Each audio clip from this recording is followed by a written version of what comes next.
Hello. ആകെ ക്ഷീണിച്ചാണല്ലോ വരവ്. എന്നാ പറ്റി? ഓഹോ, കുഞ്ഞെന്ത് ചെയ്യുന്നു? അപ്പൊ എന്നെ വേണ്ട.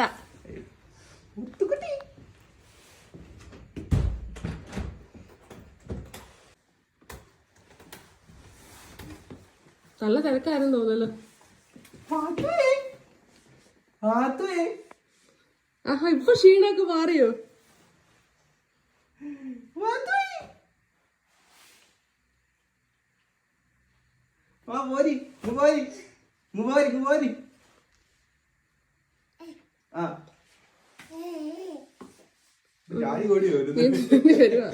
അവള് ചോദിക്കാത് രാത്രി എവിടെയായിരുന്നു.